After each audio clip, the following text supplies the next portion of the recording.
Siamo qui oggi al Vinitaly 2016, 50 anni di storia, 50 anni di storia di aziende vinicole della nostra penisola, e siamo qui al cospetto della direttrice commerciale dell'azienda, la signora Fabiola Brunetti. Questa azienda conta 5-6 generazioni nella storia di coltivazione della vite, è una grande passione tramandata che adesso è nelle mani di Giancarlo, quindi owner and winemaker. Il vino lo fa lui con grande passione, la sta trasmettendo al figlio che lo aiuta continuamente, e quindi è molto importante il fatto che lui trasferisce la sua personalità in questi vini.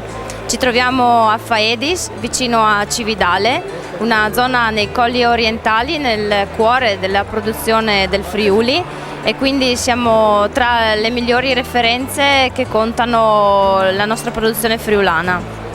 Questa azienda che tipi di vini produce e che produzione ha? Allora, l'azienda conta una decina di ettari. La produzione ad ettaro consentita dal disciplinare, quella ve la lascio scoprire da soli.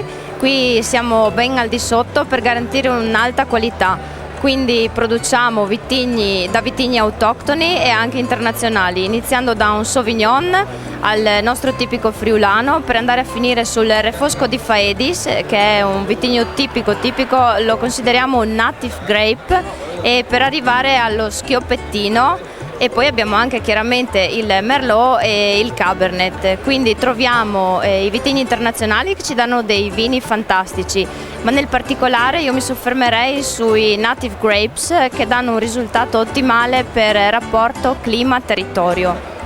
Primo anno di presenza qui al Vinitaly, qual è stato l'impatto?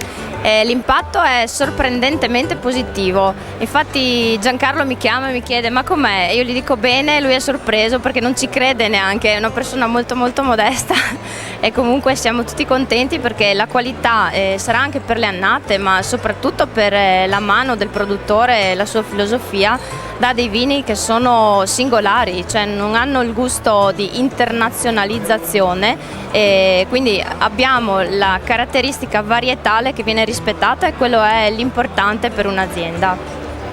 Quindi il primo passo per una presenza costante qui al Vinitaly? Io credo e spero di sì, il futuro non lo scrive nessuno e diciamo che ce la mettiamo tutta.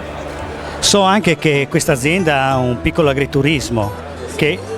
L'agriturismo dell'azienda Celedoni si trova proprio nella casa, la nostra casa in Friuli è l'agriturismo, riceve con calore e con familiarità gli ospiti, si può mangiare dei piatti tipici della nostra regione tranquillamente, logicamente sostenuti dalla tipicità dei nostri vini, quindi vi aspettiamo tutti a casa all'agriturismo, consultate il sito www.celedonivini.com e Giancarlo è là che vi aspetta. Auguriamo quindi a tutti una visita presso la cantina con un cin cin.